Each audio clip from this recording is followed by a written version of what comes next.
আসসালামু আলাইকুম ওরহমতুল্লাহি ওবরাকাতুহু। আরবি যাও পারি, কিন্তু অনুবাদ করতে গেলেই বাধে বিপত্তি। শব্দের অর্থ জানি, কিন্তু বাক্যের অর্থ মিলাতে পারি না, সুন্দরভাবে অর্থ করতে পারি না।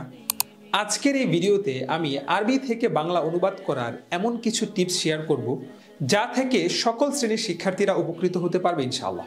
আপনি যে কোনো ভাষার অনুবাদ দুইভাবে করতে পারেন: আক্ষরিক অনুবাদ, ভাবানুবাদ।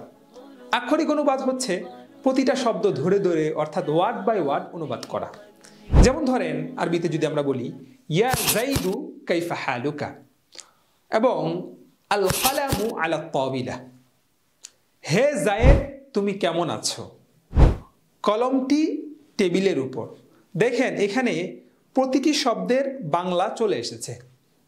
যেমন ধরেন ইয়া জাইদু, ইয়া মানে হে, জায়েদ মানে জায়েদ, কাইফা হালুকা, কাইফা মানে কেমন, হালুকা মানে তোমার অবস্থা, তুমি কেমন আছো।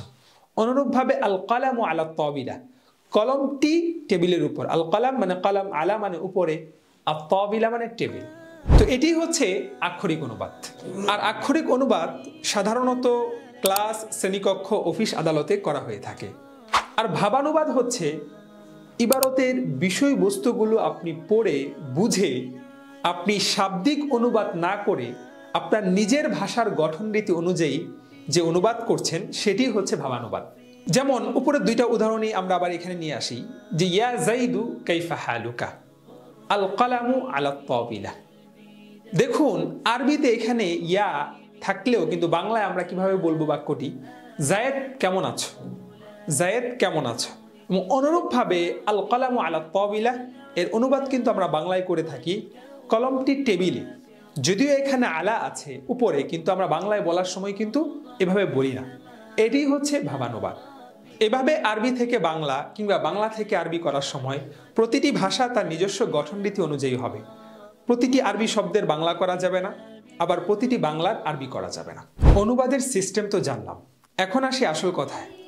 আরবি ইবারতের অনুবাদ করার সময় কোন শব্দের অর্থ বাংলায় আগে আসবে এবং কোন শব্দের অর্থ পরে আসবে। যদি জুমলায়ে ইসমিয়া হয় এবং জুমলায়ে ইসমিয়ার ক্ষেত্রে যদি শুধু মুবতাদা খবর থাকে, তাহলে অবশ্যই মুবতাদার অনুবাদ আগে আসবে, খবরের অনুবাদ পরে আসবে। যেমন জাইদুন আলিমুন, জায়েদ একজন আলেম। জুমলায়ে ইসমিয়ার মধ্যে যদি মুদফ মুদফুন ইলাই থাকে, তাহলে মুদফুন ইলাইহের অনুবাদ আগে আসবে, মুদফের অনুবাদ পরে আসবে। যেমন কিতাবু রাশিদিন, রাশেদের কিতাব। কলামু ফাতিমাতা, ফাতেমার কলম। আবার যদি জুমলায়ে ইসমিয়ার মধ্যে মাউসুফ সিফাত থাকে, তাহলে সিফাতের অনুবাদ আগে আসবে, মাউসুফের অনুবাদ পরে আসবে। যেমন কিতাবুন জাদীদুন, একটি নতুন কিতাব। কলামুন জামিলুন, একটি সুন্দর কলম। নাহরুন কাবীরুন, একটি বড় নদী। এবার আসুন জুমলায়ে ফেয়ালিয়ার ক্ষেত্রে।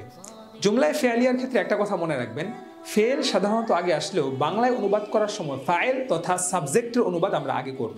যেমন যাহাবা জাইদুন, গিয়েছে জায়েদ। নিশ্চয়ই আমরা এমনটি বলি না, আমরা বলি জায়েদ গিয়েছে। জুমলায়ে ফেয়ালিয়ার মধ্যে সাধারণত ফেল ফাইলের সাথে মুতাআল্লিক এবং মাফউলুন বিহি এসে থাকে।